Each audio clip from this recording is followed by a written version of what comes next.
जय श्री श्याम। नमस्कार दोस्तों, मेरा नाम उमेश शर्मा है। उम्मीद करता हूँ आप सब ठीक होंगे, आप सब मज़े में होंगे, अच्छा कर रहे हो अपनी लाइफ में। और आज के टाइम में जब हम लोग पढ़ते थे तो हमें लगता था कि स्कूल टाइम में या कॉलेज टाइम में कि अभी पढ़ाई ख़त्म हो गई है, लेकिन आप देख सकते हैं कि अभी आपको हमेशा अपडेटेड रहना पड़ता है, पढ़ाई करनी पड़ती है। और एक्चुअली प्रॉब्लम ये कि प्रॉब्लम क्या बोलूँ, मैं आपको सही बताऊँ तो जितना आप स्टडी करोगे उतना बेस्ट होगा आपके लिए। और रही बात इलेक्ट्रॉनिक डिवाइस से रिलेटेड, चाहे वो लैपटॉप हो, चाहे मोबाइल हो, चाहे कोई भी टेक्नोलॉजी हो, तो आप देख सकते हैं हम कितना एडवांस होते जा रहे हैं। ठीक है, तो एडवांस में हमें बेनिफिट भी है और कहीं ना कहीं हमें बेनिफिट भी है और कहीं ना कहीं हमें थोड़ा सा अपडेट होने की जरूरत है। अगर अपडेट होंगे तो बहुत आसानी से हम काम कर पाएंगे। तो वही है कि आपको फोकस रहना पड़ेगा। आपको अगर आप सोच रहे कि जो आपने पहले किया हुआ है उसी तरीके से चीजें होंगी तो वो नहीं होंगी, क्योंकि आप देख सकते हैं पहले के लैपटॉप का अगर आप वेट देखेंगे 3 kilo, 4 kilo, 4 kg, 5 kilo, even अगर आप एक दो लैपटॉप रख लेंगे तो आपके शोल्डर में पेन होने लगता था। बट नाउ डेज आप एक साथ 10 लैपटॉप भी कैरी कर सकते हैं, क्योंकि बहुत थिन हो गया है, बहुत लाइट वेट हो गया, बहुत एडवांस हो गया है। और सिंपल सी बात है, जब भी कोई चीज एडवांस होगी, लाइट वेट होगा या फिर वो अपडेट होगा, तो डेफिनेटली चेंजेस तो उसके अंदर आएंगे ही आएंगे। ठीक है, मैंने सोचा कि आज आपके साथ जैसे मैं बोल रहा था कि अब हम लोग थोड़ा सा अपडेटेड पढ़ाई करने वाले, अपडेटेड मतलब 10th जनरेशन, 11, 12, 13, 14 सी टाइप, तो इस तरह की वीडियोस मैं आपके साथ शेयर करूंगा जैसे जैसे मेरे को टाइम मिलेगा। ठीक है, और इसके अलावा अगर मैं एक बात और आप लोगों से शेयर करना चाहता हूँ कि देखो, आप लोगों के सपोर्ट से फाइनली मैं यहाँ तक पहुंचा हूँ और मुझे ऐसा लगता है काफी लोग मुझे जानते हैं, तो बड़ा अच्छा फील आता है कि मुझे काफी लोग जानते हैं, इवन मुझे अप्रिशिएट करते हैं कि आप अच्छा काम कर रहे हो और बेस्ट होता वो भी करके ट्राई कीजिए। तो मैं वही करने की कोशिश कर रहा हूँ। तो मैं उन लोगों को बोलना चाहता हूँ जो लोग कोर्स तो करना चाहते हैं लेकिन कहीं ना कहीं फाइनेंशियली प्रॉब्लम से वो लोग परेशान है या डिसीजन नहीं ले पा रहे हैं, तो गाइस देखो, ऐसा है, अगर ऐसा कुछ है तो आप एक बार मेरे से कांटेक्ट करो। हम एक्चुअली जो मेरी टीम है वो हमने कुछ ऐसा प्लान किया हो जो कुछ लिमिटेड लड़कों के लिए, जो हम बहुत लाइक नॉमिनल चार्जेस में हम उनको ये जो है कोर्सेज करा रहे हैं, but only for certain time, not for हमेशा के लिए अवेलेबल नहीं होगा ये। तो आप बिल्कुल भी देरी मत कीजिए और जितना जल्दी हो सके मुझे कांटेक्ट कीजिए अगर आप इच्छुक हैं पढ़ने में और आप सीखना चाहते हैं। और एक बात मैं आपको और बोलना चाहूंगा कि देखिए, अगर आप ये सोचेंगे कि नेक्स्ट मंथ करूंगा, नेक्स्ट मंथ करूंगा, नेक्स्ट मंथ करूंगा, तो गाइस जितना लेट करेंगे उतना चीजें एडवांस होगी। तो कहीं ना कहीं हर चीज का एक टाइम होता है। मैं ये नहीं बोलूंगा काम खत्म हो रहा है, लेकिन हर चीज का एक टाइम होता है। अगर आप सही टाइम पे सही चीजें करोगे तो उसका रिजल्ट भी आपके फेवर में ही आएगा। तो बिना किसी संकोच के आप मेरे साथ जुड़ सकते हैं। और पेड वीडियो के लिए मैंने ऑलरेडी मेंबरशिप प्लान अपना बना रखा है। आप देखेंगे तो मेरे वीडियोस के साथ में ज्वाइन मेंबरशिप का, अगर आप ज्वाइन करेंगे तो उसमें कुछ ऐसे बेनिफिट्स है जो मैं आपको देने वाला हूं। उसके लिए भी आप मेरे साथ व्हाट्सएप पे कंसल्ट कर सकते हैं। मेरे नंबर पे आप मैसेज करके या कॉल करके आप डिस्कस कर सकते हैं कि क्या इसमें एडवांटेज होगा। ठीक है, तो यही बोलूंगा कि आप टाइम को खराब मत कीजिए, क्योंकि ये जो टाइम है ये बहुत बहुत कीमती टाइम है और बहुत स्पीड से चीजें चेंज हो रही हैं, तो आपको भी अपडेट होना पड़ेगा। ऐसा ना हो कि हम लोग 14 जनरेशन में और आप 5th और 6th और 4th जनरेशन तक ही काम कर पा रहे हैं, तो कहीं ना कहीं कस्टमर आपके पास आएगा तो सही, लेकिन वो कॉन्फिडेंस आपके पास नहीं होगा काम करने का। इवन आप किसी और को फिर वो लैपटॉप दोगे करने के लिए, इट्स बेटर कि आप उस पर काम करिए। ठीक है, आज मैं सोच रहा था आपके साथ थोड़ा डिस्कस करूं। अभी क्या है कि हम लोग डेफिनेटली 11 जनरेशन के बारे में बात करेंगे कि 11 जनरेशन में क्या क्या चेंजेस आ रहे हैं और उसका फायदा क्या हो सकता है, और हम कैसे पता लगाएंगे कि हमें क्या क्या चीजें स्टार्टिंग में समझनी है या करनी है। ठीक है, कुछ ऐसे पॉइंट्स है जो मैं आपके साथ शेयर करूंगा। सारी चीजें तो कवर नहीं कर पाऊंगा, बट जितना ज्यादा हो सकेगा मैं कोशिश करता हूँ आपको इस वीडियो में बताने के लिए। एक ओवरव्यू दूंगा मैं इसमें आपको। ठीक है, 11 जनरेशन में अभी अगर मैं बात करूं 11, 12, 13 में क्या एडवांस है, तो देखिए, मैं एक बार कलर पिक कर लेता हूं, कोई भी एक कलर जिससे कि मैं राइट डाउन कर सकूं। मैं यहां पे लिख देता हूं 11 जनरेशन। ठीक है गाइस, अगर 11 जनरेशन की बात मैं आपके साथ करता हूं तो डेफिनेटली आपके माइंड में आएगा कि जो बोर्ड है वो सिंपल सी बात है। अगर मैं बात करूं हब आर्किटेक्चर की, शॉर्ट फॉर्म लिखूंगा, आप समझ जाइएगा। हब आर्किटेक्चर, हब आर्किटेक्चर, फिर आपका पीसीएच आर्किटेक्चर, फिर आपका एसओसी आर्किटेक्चर। ठीक है, अब इसमें भी बहुत सारे चेंजेस हैं आपके, ठीक है। ऐसा नहीं है कि एसओसी में भी आप देखेंगे स्मॉल एसओसी भी है, थोड़ी बड़ी एसओसी भी है। अब इसमें भी अगर मैं एसओसी की बात करूं तो एसओसी में क्या क्या आपके साथ मर्ज हो सकता है। प्रोसेसर तो होता ही होता है इसके अंदर डेफिनेटली एसओसी में। इसके साथ साथ क्या होगा, आपका पीसीएच होगा। इसके साथ में क्या होगा, जो कनेक्टेड होगा वो ग्राफिक कनेक्टेड होगा, ठीक है। किसी किसी एसओसी आर्किटेक्चर में विदाउट ग्राफिक भी आपको मिलेगा, मतलब ये चीज आपको देखने को नहीं मिलेगी। ये डिपेंड करता है मदरबोर्ड के ऊपर, या डिपेंड करता है कि आप किस मतलब क्या फैसिलिटीज के साथ आप ये लैपटॉप परचेज कर रहे हैं, मतलब आपको किस पर्पज से चाहिए, उसके हिसाब से भी प्राइस में आपके चेंजेस आ सकते हैं, ठीक है। अब एसओसी आर्किटेक्चर का मतलब क्या होता है, पहले तो आप इस चीज को समझिए। एसओसी आर्किटेक्चर बेसिकली आप देखते होंगे जो हम सेल फोन यूज कर रहे हैं, जो हम मोबाइल फोन यूज कर रहे हैं, मोबाइल फोन का जो आर्किटेक्चर होता है जो हम यूज कर रहे हैं उसको हम एसओसी ही बोलते हैं, लेकिन वही वाला आपका लैपटॉप में यूज हो रहा है, लेकिन लैपटॉप में वो थोड़े अलग स्केल पे काम करे, मतलब प्रोसेस वही है, लेकिन हम इसको बोल सकते हैं मोबाइल एसओसी भी बोल सकते हैं। समवेयर अपना अपना बोलने का तरीका होता है या समझने का तरीका होता है। अब जैसे हम पहले बोर्ड करते थे तो हमें दो तीन चीजें बड़ी कॉमन लगती थी कि स्टार्टिंग में अगर आपने अडाप्टर लगाया तो 19 वोल्ट बन जाना चाहिए, आपका आरटीसी बन जाना चाहिए, आपका क्या कहते हैं एलडीओ बन जाना चाहिए, ठीक है। इवन आपका 3-5 मिल जाता है मोस्टली। मतलब अडाप्टर लगाने के बाद में अभी मैं डिस्प्ले की और ट्रिगर की बात नहीं करूंगा कि ट्रिगर ऑन और ट्रिगर होने पे क्या क्या चीजें होती हैं, क्या करनी होती है, बट इन जनरल अगर आप देखेंगे तो आपका 4th 5th या 3rd जनरेशन में मोस्टली, या फिर 6th 7th में भी ये चीज मिल जाती है आपको, ठीक है। लेकिन 7th 8th 9th में आप जाएंगे तो थोड़े से चेंजेस यहाँ पे आते हैं। यहाँ पे चेंजेस क्या आता है, कभी कभी ऐसा भी होगा कि आपको यहाँ पे 1.05 वोल्टेज मिल जाएगा, ठीक है। 1.8 वोल्टेज भी मिल सकता है आपको, कभी कभी आपको 1.50 वोल्टेज मिल जाता है, ठीक है। अगर आप इन कॉमन देखें, अब ये कब मिल रहा है आपको, जैसे कि मैं आपको बताता हूँ कि अभी हमने क्या करा है इसमें, ये जो सप्लाई है मैं बता रहा हूँ मोस्टली ये आपका अडाप्टर इन पे है ये, ठीक है। मतलब आपने अडाप्टर इंजेक्ट करने के बाद में ये चार तो ऑलरेडी आपको मिला करते थे एज यूजर, जैसे कि हम पुराने बोर्डों में देखते आए हैं, बट अभी क्या है कि ये भी मिल रहा है, ये भी मिल रहा है और जी भी मिल रहा है बिफोर पावर ऑन। इसका क्या लॉजिक होता है, तो आप गौर कीजिएगा तो कुछ चेंजेस आपके माइंड में आया होगा कि यार ये तो पहले बनता नहीं था, अब ये भी आने लगा है, ठीक है। तो इसका क्या मतलब है, ये क्यों बन रहा है।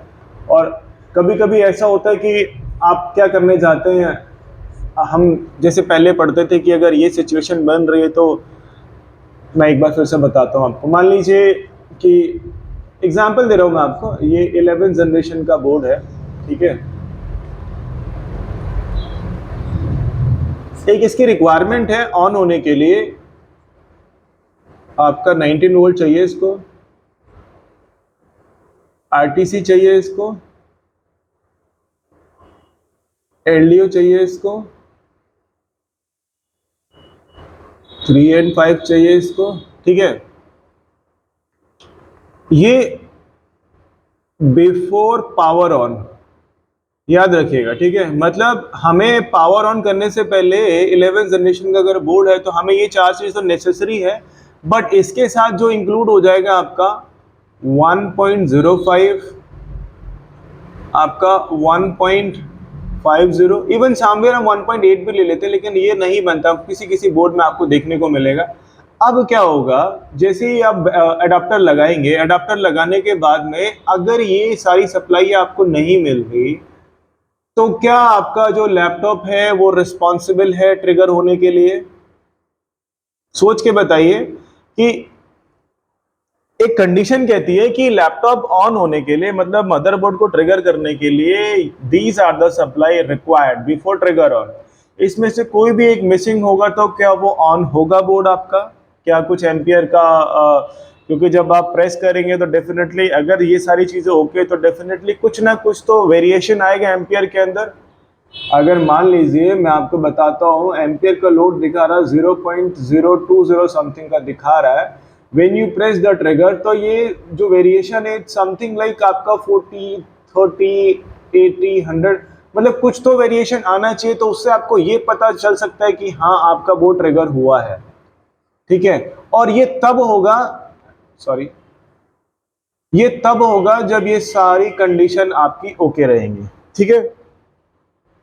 खैर, ये मैंने आपको इसलिए बताया कि ये चीज़ें एडिशनल हो रही हैं, आपको समझना होगा।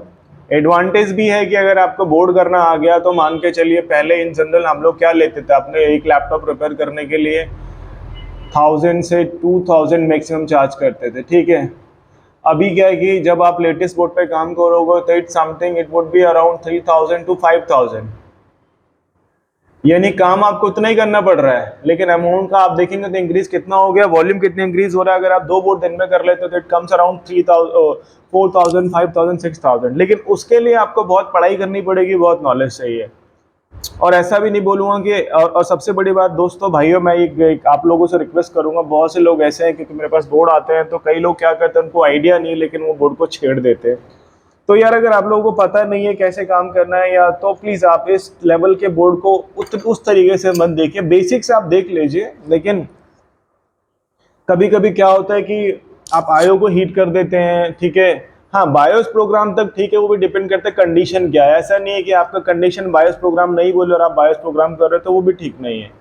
तो आप आईओ हीट कर देते हो या फिर कुछ ना कुछ 2-3 चीज़ें ऐसे कर देते हो जिससे कि बोर्ड में प्रॉब्लम आ जाती है और कहीं ना कहीं सीपीयू आपका एसओसी शॉर्ट हो जाता है। और अगर एसओसी शॉर्ट हो जाएगा तो आप तो खैर ये बोल सकते हो कस्टमर को कि सर आपका लैपटॉप डेड था, तो डेड में तो वो आपको कुछ बोलेगा नहीं, बट अपने बारे में सोच के देखो कि इस तरीके से काम करोगे तो किसी के लिए भी आपको जो जो दिल से बहुत बुरा फील हुआ कि नहीं, कहीं ना कहीं मुझे शायद ऐसा नहीं करना चाहिए था, मुझे किसी और को दे देना चाहिए था। तो प्लीज यार अपने अपने सेल्फ कॉन्फिडेंस के लिए या अपने लिए, मतलब आपको इंटरनली प्रॉब्लम ना हो तो इस तरीके से काम ना कीजिए। अगर आपको समझ में नहीं आ रहा तो किसी से पूछ लीजिए या किसी को रेकमेंड कर दीजिए, अदरवाइज फिर आप इसको पढ़िए और सीखिए, उसके बाद काम कीजिए। ठीक है। ये मेरी एक सलाह है, क्योंकि एक एक बोर्ड आज के टाइम में आपका 15,000, 20,000, 12,000, 25,000, 30,000 तक के लैपटॉप के मदरबोर्ड्स आ रहे हैं। उस केस में क्या हो रहा है कि आप भी 4-5 घंटे लगा रहे हो, कस्टमर भी आपके पास से चला गया, आपको कुछ पैसे भी नहीं दिए, आपका टाइम भी खराब हो गया। और दूसरी बात ये भी है कि वो कस्टमर वो फिर बोर्ड लैपटॉप बनवाता भी नहीं है, क्योंकि वो सोचता है कि यार अगर 12,000 रुपये या 15,000 रुपये खर्च करूंगा लैपटॉप के लिए तो इससे अच्छा है कि मैं नया लैपटॉप क्यों ना बाय कर लो। There is a lot of options coming out, आप ईएमआई पे ले सकते हो या फिर आप सेकंड हैंड बाय कर सकते हो, तो मल्टीपल ऑप्शंस है आजकल कस्टमर्स के पास में। तो आपको नए बोर्ड के लिए रिकमेंडेशन नहीं देगा आप नया बोर्ड लगाइए। तो मैं आपको बता रहा हूँ, एक्सपीरियंस है कि नए बोर्ड के लिए कस्टमर्स बहुत रेयर जाते हैं। When the price goes 10,000 above, मतलब 10, 15, 20 तक अगर प्राइस आ रहा है तो आई कैन अश्योर यू कि शायद 10 या 20% ही कस्टमर्स होंगे जो बोर्ड को बोलेंगे आप चेंज कर दो।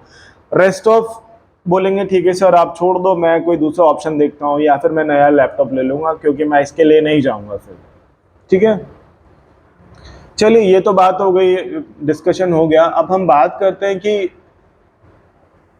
सबसे पहले कुछ मैं आपको इसके डायग्राम के कुछ कॉन्सेप्ट बताता हूँ, ब्लॉक डायग्राम वगैरह बताता हूँ कि अगर 11th जनरेशन आप पे काम करे तो क्या क्या चीज़ आपको समझनी चाहिए।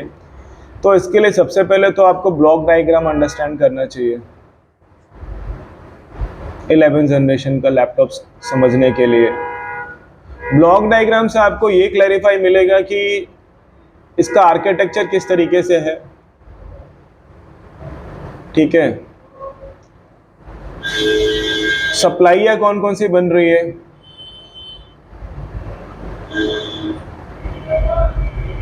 तीसरा अगर आर्किटेक्चर पता है, मान लीजिए बोर्ड आपके पास में नहीं है, किसी को आपको एडवाइस करना है तो उससे आपको ये पता चल जाएगा कि ऑन बोर्ड रैम है कि नहीं। ऐसा नहीं है, इसमें दोनों चीज़ हो सकता है, कुछ 4 GB आपको ऑन बोर्ड मिल सकता है, 4 GB के आसपास ऑन बोर्ड मिलेगा, 4 GB के लिए आपको एक स्लॉट दे सकता है वो अलग से। अब हो सकता है उसमें आप 4 लगा लो, 8 लगा लो, डिपेंड करता है। कभी कभी ऐसा होगा कि इंटरनली ये आपको ऑन बोर्ड ही मिलेगा। ठीक है। ये भी आपको इसके लिए अवेयर होना चाहिए कि इसके ब्लॉक डायग्राम से आप पता लगा सकते हैं, और schematic reading is very necessary.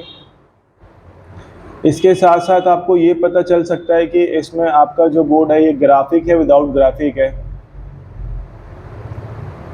दूसरी बात ये भी है कि अगर आप बोर्ड को हाथ में लेंगे तो उससे भी आप समझ जाएंगे कि ग्राफिक है विदाउट ग्राफिक है, बट कई लोग कंफ्यूजन होता है, तो उसके लिए मैं थोड़े कुछ इमेजेस के थ्रू आपको शो करता हूँ। ठीक है, मैंने कुछ इमेजेस रखे हुए हैं यहाँ पे, मैं आपको दिखाता हूँ, एक मिनट।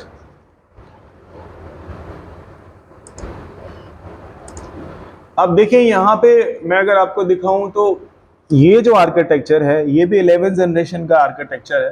ठीक है,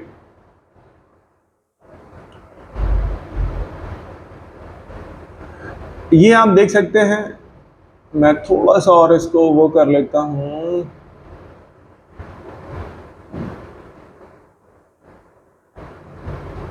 कलर मुझे चेंज करना पड़ेगा, एक मिनट, थिकनेस कम है इसकी ना।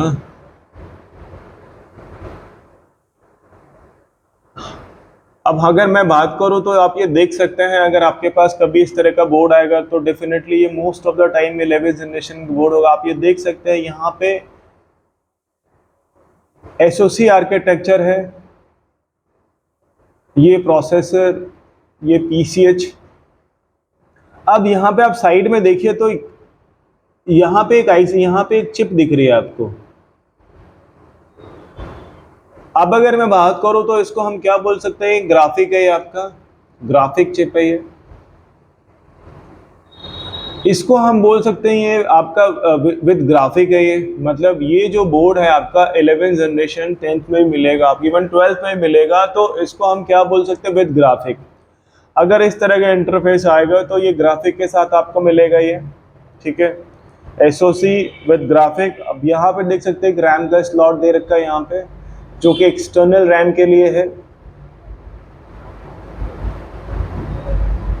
और डेफिनेटली अगर मैं बात करूँ आपसे तो इस तरह के सिचुएशन में, इस तरह के जनरेशन के बोर्ड में DDR4 तो मिलेगा ही मिलेगा, और हो सकता है कि आपको DDR5 भी मिल जाए 12th में, 13th में, 15 वो 14th तक में, क्योंकि वो तो ऑब्वियसली चेंजेस तो हो ही रहे हैं। ठीक है, अब अगर आप इस बोर्ड को, अगर इसी बोर्ड को अगर आप बैक साइड देखेंगे तो यहाँ पे आपको ऑन बोर्ड रैम भी इस तरीके से दिखेगा, आपको चिप लगी हुई कुछ इस तरीके से इंटरफेस आपको नजर आएगा, मतलब ये ऑन बोर्ड रैम 4 GB होगा। अब मान के चलिए कभी कभी क्या होगा कि सपोज कीजिए आपने ये रैम अभी नहीं लगा रखा, ठीक है, ये रैम नहीं लगा रखा, लेकिन आपका जो ऑन बोर्ड रैम है वो वर्किंग नहीं है।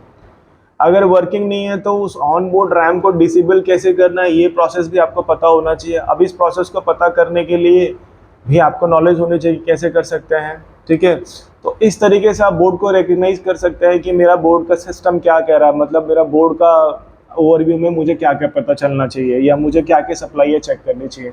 मैं एक दो इमेजेस आपको और दिखाता हूँ।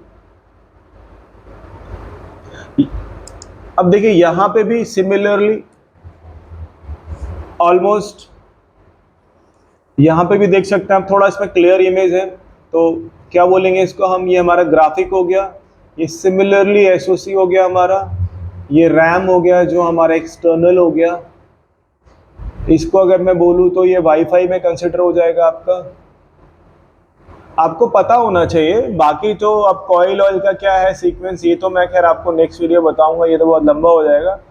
अब आप देखिए यहाँ पे मैंने बोला कि सेम सिनेरियो में, अब आप गौर कीजिए यहाँ पे सिर्फ इसको हम बोल सकते हैं एसओसी आर्किटेक्चर। एक मिनट,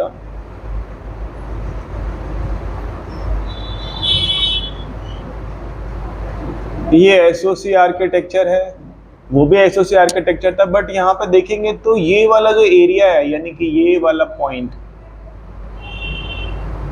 ये ब्लैंक छोड़ा हुआ है, मतलब इसको हम बोल सकते हैं विदाउट ग्राफिक। अब बोर्ड को देख के भी समझ सकते हैं, मान के चलिए अगर आपके पास बोर्ड हाथ में आ रहा है, सबसे पहले आप ये पता लगा सकते हैं कि विदाउट ग्राफिक है। ये आपका सिमिलरली वही है, आपका रैम का स्लॉट है। ठीक है, तो ज़्यादा चेंजेस तो नहीं आ रहे, बस इससे आपको ये पता चल रहा है कि ये रैम का है, मतलब ये विदाउट एसओसी, विदाउट ग्राफिक है, ये ग्राफिक के बिना है। देखिए मैंने कहा कि अगर आप इसी बोर्ड को अगर आप देखेंगे K092P है तो ये एसर का लैपटॉप, ठीक है, लेकिन अगर आप देखेंगे LA का मतलब क्या होता है, यही चीज़ तो मैं आपको समझाता हूँ कि आपको ये भी समझना होगा। हालांकि हम बात करते हैं कि अगर एसर का मदरबोर्ड है, ठीक है, एसर का लैपटॉप है, तो मोस्टली एसर के मदरबोर्ड ही मिलेंगे आपको। बट देखिए यहाँ पे एसर के लैपटॉप में यू कैन सी कि कॉम्पेल का मदरबोर्ड लगा हुआ है। क्यों? क्योंकि कहीं ना कहीं आप देखेंगे तो दैट इज कॉल्ड LAK092P। मैं थोड़ा सा हाईलाइट करता हूँ इसको, LAK092P, ठीक है। LA जो सीरीज है वो किसकी सीरीज है? ये आपकी कॉम्पेल की सीरीज है। आप यहाँ पे देख सकते हैं, जैसे कि मैंने आपको बताया था कि इसी बोर्ड की अगर आप बैक साइड में देखेंगे तो यू कैन सी कि आपका यहाँ पे चिप लगी हुई है, 1 2 3 और 4, यानी कि ये 4 चिप लगी हुई है। इट इज इंडिकेटिंग दैट ये आपका ऑनबोर्ड रैम है ये।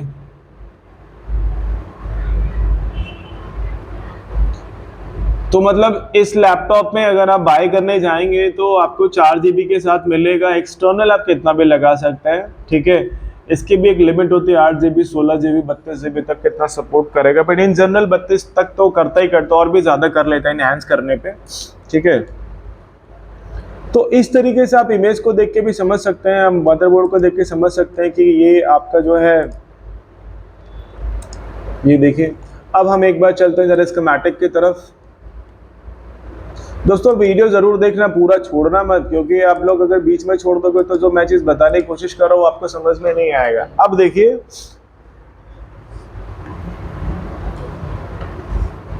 थोड़ा सा टाइम लूंगा मैं इसको समझाने के लिए आप लोगों को।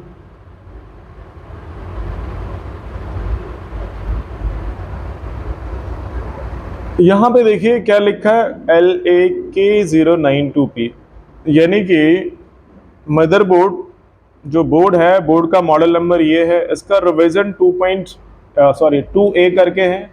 और यहाँ पे आप देख सकते हैं क्या लिखा है, 2020.12.29। इसका क्या मतलब होता है, थोड़ा सोच के बताइए मुझे आप। बहुत ज़्यादा हो गया, 1 मिनट, मैं थोड़ा सा थिकनेस कम कर लेता हूँ इसकी। I think that is better ना, ठीक है। अब आप देख सकते हैं तो यहाँ पे क्या लिखा है, 2020, यानी कि 2020 में लॉन्च हुआ था, ठीक है। और 12 से क्या इंडिकेट कर रहा है, दिसंबर का महीना था, और 29 क्या थी, डेट। मतलब आप कह सकते हैं कि ये जो मदरबोर्ड है इसकी जो लॉन्चिंग डेट है, या फिर ये आपका 2020 में दिसंबर में 29 तारीख को इन्होंने ये स्कीमेटिक बनाया था। या कह सकते हैं कि ये जो बोर्ड है ये लॉन्च हुआ था ऑलमोस्ट, क्योंकि लॉन्च होने के साथ ही ये डायग्राम बनाते हैं ये लोग, ठीक है। अब हम बात करते हैं स्कीमेटिक रीडिंग। इन बोर्डों को समझने के लिए आपको ब्लॉक डायग्राम समझना बहुत ज़रूरी होता है। इनका ब्लॉक डायग्राम उतना टिपिकल नहीं है एज कंपैरिजन जो हम लोग कोर टू डियो या ड्यूल कोर या फिर i3 second third fourth generation का पढ़ते थे। तो आप देखेंगे यहाँ पे गौर से आप देखिए तो यहाँ पे क्या लिखा हुआ है, कॉम्पेल, ये मॉडल नेम हो गया, ये प्रोजेक्ट नेम हो गया, इसकी हमें जरूरत नहीं है।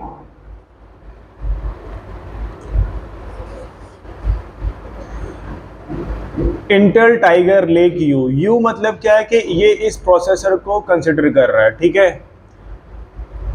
आपका ये एसओसी आर्किटेक्चर है, आप देख सकते हैं कि इसमें प्रोसेसर और पीसीएस दोनों आपस में मर्ज है। लेकिन यहाँ पे अगर आप गौर करेंगे तो आप देख सकते हैं यहाँ पे NVIDIA N175Z3/Z5 विद DDR5x2, यानी कि यहाँ पे विद ग्राफिक।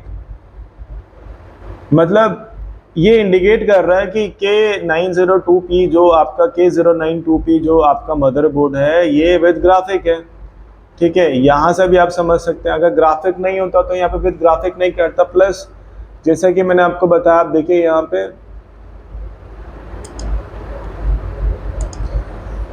पे देख सकते हैं आप, सिमिलरली ये है आपका विद ग्राफिक, ठीक है। तो इससे आपको ये इंडिकेशन मिला। अब यहाँ पे भी लिख रहा है, ये ब्लॉक डायग्राम में ही आप देखेंगे तो इंडिकेशन दे रहा है कि यहाँ पे टोटल दिखा रहा है कि आपका अप्रोक्स 8 GB रैम दिखा रहा है यहाँ पे, ठीक है। ये लगा नहीं है, but there is a slot. आप 8 जीबी की जगह ये आप 4 लगा दो, 16 लगा दो, डिपेंड करता है आपके ऊपर। बट यहाँ पे ये लिख क्या रहा है, देखिए आप, मेमोरी बस ड्यूल चैनल, ठीक है, DDR4 ऑन बोर्ड, यानी कि यहाँ पे ये लिख रहा है स्कीमेटिक में, आप देख, ब्लॉक डायग्राम में आप देख सकते हैं कि DDR4 ऑन बोर्ड 4G, ये यहाँ पे मेंशन कर रहा है कि 4 GB आपका ऑन बोर्ड है, ठीक है। तो ये भी क्लैरिफिकेशन आपको यहीं से हो गया।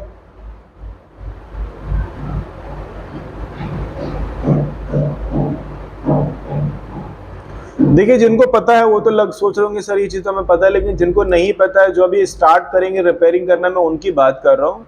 और ऐसा नहीं कि जिनको पता है वो सारी चीज़ें जानते हैं, उनके लिए भी मैसेज ही होगा मेरी तरफ से, ठीक है।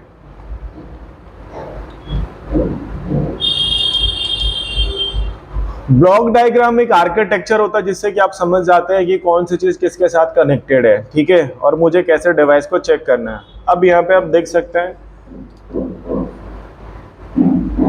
ये स्लॉट दे रखा है, ये definitely PCI 3.0 that is called SSD का स्लॉट है आपका ये, ठीक है।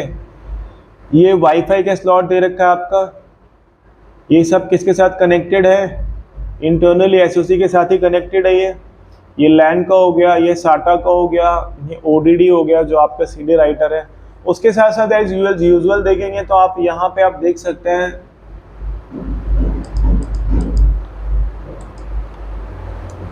SoC के साथ ही आप यहाँ पे देख सकते हैं कि ये आपका कीबोर्ड सॉरी ENE का SIO लगा हुआ है, ठीक है। ENE का SIO लगा हुआ है जिसका मॉडल नंबर KB9052 है, ठीक है। अब SIO के साथ में कीबोर्ड और टच पैड तो आपको पता ही है कि जुड़ा हुआ रहता है।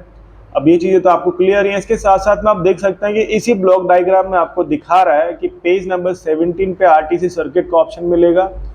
फैन का अगर आप पेज देखना चाहते हो तो 77 पेज नंबर पे यहाँ पे लिखा हुआ है। Power on off circuit 63 number पे, DC इंटरफेस सर्किट 78 नंबर। मतलब यहाँ पे एक ओवरव्यू आपको दिया हुआ है कि क्या क्या चीज़ अगर आपको इंटरनली चेक करनी है तो कैसे चेक कर सकते हैं। थोड़ा सा हम और नीचे चलते हैं, हम इस टेबल को समझते हैं। टेबल बहुत इंपॉर्टेंट होती है हमारे लिए, ठीक है।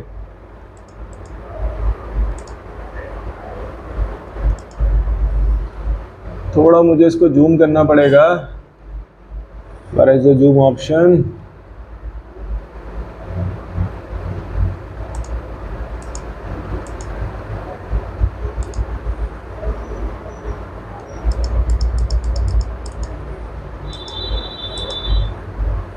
मुझे टेबल आपको दिखानी है।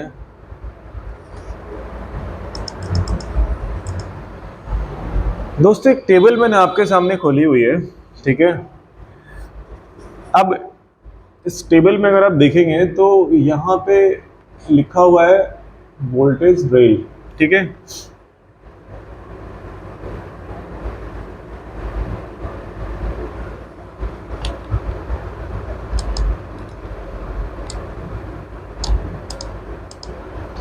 वोल्टेज रेल से तो ये डेफिनेटली आपको पता चल गया होगा कि वोल्टेज रेल का मतलब ये होता है कि जो आपका जो पावर सप्लाई है, मतलब जो पावर है आपका, जो वोल्टेज है वो किस तरीके से ट्रेवल करेगा, ठीक है। मतलब वोल्टेज ट्रेवल करने के लिए। और यहाँ पे आप देख सकते हैं कि S0 IX, S3 और S5। What is S0, S3, S5? That is called state, यानी कि पावर स्टेट है। यानी कि इस स्टेज में इस पावर रेल से क्या क्या बनता है, इस स्टेट में इन पावर रेल से क्या क्या बनेगा, एंड देन S4 S5 में क्या क्या बनेगा, ठीक है। मैं हमेशा से कहता था कि अगर आपका बेसिक अच्छा है, मान के चलिए अगर आपकी नॉलेज अच्छी है, अगर आपने बहुत अच्छी सी पढ़ाई की हुई, अगर आपने बहुत डीपली नॉलेज ली हुई, क्योंकि देखो कभी कभी लोग बोलते हैं कि sir is there any process कि हम लोग बहुत स्पीड से लैपटॉप को मतलब बोर्ड को रिपेयर कर सके। तो देखो कोई ऐसा प्रोसेस नहीं है, सिर्फ 3-4 चीज़ें ही होती हैं। एक होता है आपका एक्सपीरियंस, एक होता है आपकी नॉलेज, ठीक है। नॉलेज का भी मतलब ये नहीं, नॉलेज का मतलब ये होता है कितना आपको डीपली चीज़ें पता है। अभी मेरे पास कॉल्स आती हैं या लोग बोलते हैं कि सर मैंने कहीं सीखा हुआ है तो मैं 3-5 की शॉटिंग निकाल लेता हूँ, और फिर जब फंसते तो बोलते सर ये कैसे बनेगा। अरे पहले उसको एग्जैक्ट पता तो करो कि चीज़ हो क्या रही है। आपको कोई भी गाइड आपको तभी कर पाएगा जब आपको काफ़ी चीज़ें पता होंगी, ठीक है। आपको टेस्टिंग पॉइंट्स नहीं पता होंगे, आपको 1.8 कब बनेगा, 2.5 कब बनेगा, 0.6 VS कब बनेगा, ये चीज़ें पता ही नहीं है, लेकिन आप बोर्ड को हाथ में लेकर आप टेस्टिंग करने लगे वीडियोस देख के। गाइस देखो, कहते हैं ना बिना गुरु के ज्ञान नहीं है, ये बात सच है। यूट्यूब पे वीडियोस बहुत से लोगों ने डाली, इवन मैंने भी डाले हुए हैं। मेरे भी वीडियोस डालने से कई लोगों ने बोर्ड रिपेयर कर लिया, ये सच्चाई है। लेकिन किन लोगों ने किया वो बहुत इंपॉर्टेंट होता है। उन लोगों ने किया जिनको चीज़ें पता थी, या जिनको मतलब जिन्होंने करा हुआ, या जिनको थोड़ी बहुत कहीं कहीं प्रॉब्लम आ रही थी तो वीडियोस देख के क्लैरिफिकेशन हो गया तो उन्होंने कर लिया। लेकिन आप नए हो इस फील्ड में, आप अपने आप को मतलब आजमाना चाह रहे हो या सेटल होना चाह रहे हो, तो फिर ऐसा नहीं होगा। किसी की वीडियोस भी आप देख लो तो सीरीज में नहीं मिलेगी आपको। इवन मैं भी कोई सीरीज में नहीं बनाता हूँ, मुझे जो लगता है डिस्कस करना है वो मैं आपके साथ कर देता हूँ, ठीक है। कभी कोई सा कर देता हूँ, कभी कोई सा कर देता हूँ, लेकिन अगर आप किसी की वीडियोस देखोगे तो सीरीज में नहीं मिलेगी, और कई चीज़ें वो हाइड करते हैं। बट मैं तो कोशिश करता हूँ कि आपके सामने पूरी क्लैरिटी के साथ रखूँ जो भी मैं कॉन्सेप्ट बता रहा हूँ आपको, ठीक है। बड़ी मेहनत लगती है यार वीडियो बनाने के लिए, बड़ी कोशिश करते हैं हम लोग भी समझाने के लिए कि अगर मैं कोई वीडियो आपके सामने प्रेजेंट कर रहा हूँ तो उससे कहीं ना कहीं कुछ सीख लो। इसीलिए बोलता हूँ कि पैसों की प्रॉब्लम है, आप सीखना चाहते हो तो आप एक बार संपर्क कीजिए, जो भी होगा बेस्ट आपके लिए करेंगे। There is a multiple options to help you out. खैर अभी हम आगे बढ़ते हैं। अब स्टेट का मतलब क्या होता है, स्टेट से आपको ये पता चलेगा कि लैपटॉप कौन सा स्टेज में है। मैंने आपको एक बार वीडियो में, शायद मैंने वीडियो बना रखी होगी या नहीं बनाई होगी, तो एक बार आप रिसर्च करके देखिए, आपको आइडिया लग जाएगा स्टेट्स में क्या होता है। S0 में क्या कंडीशन होगी, S3 में क्या होगा, S4 में क्या होगा, S5 में क्या होगा। दैट इज मोर इंपॉर्टेंट, ये बहुत ज़रूरी है, इसको आप डिनाई मत कीजिएगा, ठीक है। अभी हम बात करते हैं, मैं थोड़ा सा इरेज करता हूँ फिर टिक मार्क करेंगे, ज़्यादा लंबा नहीं, थोड़ा बहुत ही कवर करूँगा मैं इसको, क्योंकि बहुत लंबी वीडियो हो जाएगी। अब बोलूँगा कि सर बोर कर रहा हूँ मैं आप लोगों को, तो इट्स बेटर कि मैं थोड़ा शॉर्ट ही रखूँ वीडियो को। कभी और हम फुल वीडियो एक्सेस कर लेंगे। थोड़ा which colour I should use guys बोलो। आई थिंक ये वाला ले लेता हूँ मैं, ठीक है। चले, यहाँ पे क्या लिखा, पावर प्लान। मतलब पावर प्लान का मतलब ये होता है कि पावर किस तरीके से डिस्ट्रीब्यूट होगी। मतलब अगर 19 वोल्ट से शुरू हो रही है तो प्रोसेसर तक किस लेवल तक जाएगा, कैसे कैसे बनेगा। अब यहाँ पे देख सकते हैं, अब देखिए शॉर्ट फॉर्म में लिखा है +20 वोल्ट _ADP_IN, यानी कि ये क्या हुआ आपका 19 वोल्ट। यहाँ पे लिखा भी है कि अडाप्टर पावर सप्लाई, ठीक है, अडाप्टर पावर सप्लाई। इसके बाद आप देखेंगे लिखा हुआ है 12.6 वोल्ट बैटरी, यानी कि क्या हुआ, बैटरी सप्लाई, है ना। अब इसके बाद आप देखेंगे कि यहाँ पे क्या लिखा हुआ, +19 वोल्ट AC और battery power rail for power circuit, ठीक है। इसके साथ आप देखेंगे यहाँ पे लिखा VCCIN, यानी कोर वोल्टेज फॉर CPU, ठीक है। हम बात करते हैं कि आप देखेंगे यहाँ पे VCC इनमें क्या लिखा हुआ है, S0 स्टेट में यहाँ पे इसने ऑन किया हुआ है, ठीक है। उसके बाद आप देखेंगे +VCCIN ऑक्स, या ये भी ऑन है आपका S0 स्टेट में, ठीक है। इसके बाद आप देखेंगे +0.6 VS VTT, यानी VTT क्या है, दैट इज कॉल्ड, जो रैम के साथ होती है। VTT जब भी आएगी तो VTT क्या हो गया, half of the RAM supply होगी। तो यहाँ पे क्या लिखा है, DDR +0.6 VS power rail for DDR terminator, that is called, ये भी ऑन है आपका। अब यहाँ पे देखेंगे तो क्या लिखा है, +1.0 VS DGPU, यानी कि पावर रेल फॉर GPU, जो ग्राफिक है आपका, ठीक है, ग्राफिक की सप्लाई बन रही है। तो ये अब ये भी क्या है, ये भी इस कंडीशन में ऑन है S0 स्टेट में। इसके बाद आप देखेंगे यहाँ पे क्या लिखा, +1.05/1 CCST sustain voltage for CPU stand by modes. और इनडायरेक्टली अगर आप देखेंगे, जब भी इस तरह का वोल्टेज आपको मिलेगा 1.0, 1.05, 1.05, दैट इज कहीं ना कहीं CPU GPU के लिए ही वोल्टेज बनता है, ठीक है। ये तो आपको श्योर होना चाहिए। तो ये क्या बोल रहा है कि S0 स्टेट में ऑन है, ठीक है। यहाँ पे भी ऑन दिखा रहा है, यहाँ पे भी ऑन दिखा रहा है, बट यहाँ पे ऑफ दिखा रहा है, ठीक है। S4 S5 में ऑफ दिखा रहा है। अभी हम इसको यहीं छोड़ के थोड़ा सा नीचे चलते हैं पहले, क्योंकि कंफ्यूजन हो गया आप लोगों को। तो मैं इसका हाफ ही लेके चलूंगा, पूरा कवर नहीं करूंगा।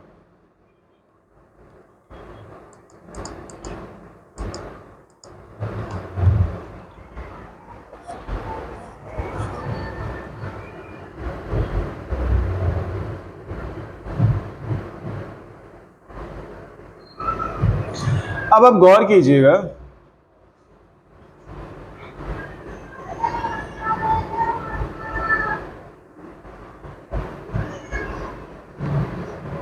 अब यहां पे देखो लिखा हुआ है कि note on, on means that this power plan is on only with AC power available, otherwise it is of, ठीक है।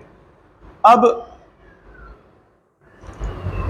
RTC VCC यानी कि RTC सप्लाई क्या होता है? RTC supply from beginning till and तक बनती है आपकी, from beginning till and. Till and का मतलब ये होता है कि शुरू में ही बनेगी आपका, मतलब CMOS की सप्लाई बन जाती है, फिर जैसे अडाप्टर लगाओगे तो ये सप्लाई आपको मिल जाएगी, ठीक है। उसके बाद यहाँ पे क्या कह रहा है, +5 VS, यानी कि ये आपका ऑफ दिखा रहा है, मतलब ये अभी नहीं बन रही है, ठीक है। ये कौन से स्टेट में बनेगा? S0 स्टेट में बनेगा, ठीक है। अब यहां पे आप देखेंगे +5, देखिए इसमें और इसमें दोनों में डिफरेंस है। यहां पे क्या लिखा है? 5 वोल्ट ऑलवेज, जिसकी हम बात करते थे 3-5। तो अगर आप 5 वोल्ट ऑलवेज की बात करोगे तो ये चारों स्टेट में आपको मिल रहा है, ठीक है। यानी कि अगर आप चेक करोगे अडाप्टर लगाने के साथ साथ तो ये मिल जाएगा आपको, ये भी मिलेगा आपको, ठीक है। अब यहां पे आप देखिए क्या लिखा है, ये देखिए +3 वोल्ट PRIM, यानी कि PCH को जो पावर चाहिए वो देखिए यहाँ पे ऑन दे रहा है कि शुरू में आप देखेंगे कि PCH को भी 3 वोल्टेज की सप्लाई मिलती है। मैं थोड़ा सा आपको डाउन से लेके चल रहा हूँ, ठीक है। तो PCH को भी 3 वोल्ट चाहिए होते हैं, हालांकि सस्पेंड मोड पे होता, भी एक्टिव नहीं होता वो, लेकिन वोल्टेज तो चाहिए होता है उसको, ठीक है। क्योंकि सारा फंक्शन तो वो लास्ट में ही करेगा, बट जैसे जैसे आप उसको पावर दोगे तो अपना वर्किंग प्रोसेस चालू करेगा वो। तो मतलब ये होगा कि ये आप देखेंगे तो अडाप्टर मोड पे भी ये सप्लाई यहाँ मिल रही है आपको, ये भी ऑन है, ये भी ऑन है, ये भी ऑन है, ठीक है। अब इसके साथ साथ हम देखेंगे 3 वोल्टेज +3V ऑलवेज DSW, यानी कि ये वोल्टेज भी आपको मिल रहा है चारों कंडीशन में। यानी कि पहले तो आप इसको देखो, ये वाला देखो, सबसे पहले ये वाली लाइन रॉ को देखो, ये रॉ अगर ऑन है तो ये तो डेफिनेटली सब ऑन होगा ही होगा, ठीक है। उसके बाद आप यहाँ पे देखो कि क्या लिखा है, +3VLP, यानी कि 19 वोल्टेज 3 वोल्टेज पावर रेल। हम इसको क्या बोल सकते हैं? इसको हम बोलते हैं LDO। LDO का मतलब क्या होता है? ये LDO आपको पता है कि जब अडाप्टर लगाओगे तभी जनरेट होता है, तो ये तो शुरू में ही बनेगा आपका, ठीक है। उसके साथ साथ आप देखोगे कि ये देखो +3 वोल्टेज ऑलवेज, यानी कि सिस्टम रेल जो आपका 3-5 जो बनता है, that is also on adapter mode पे, ठीक है। ये भी मिलेगा आपको, है ना। अब इसके साथ साथ आप देखोगे यहाँ पे हैश लगा। अब हैश का क्या मतलब होता है, क्यों लगाया है, वो मैं आपको बताऊंगा अपने फिर किसी वीडियो में। फिलहाल हम इसको चेकआउट करते हैं, ठीक है। उसके बाद मैंने आपको बताया था कि 1.8 वोल्टेज मिलेगा आपको, तो यहाँ पे आप देख सकते हैं यहाँ पे स्टार लगा रखा है 1.8 के लिए। और कोई वोल्टेज यहाँ पे जनरेट करके दिखा रहा है ये? नहीं। और किसी में आपको 1.05 भी वोल्टेज मिलेगा आपको।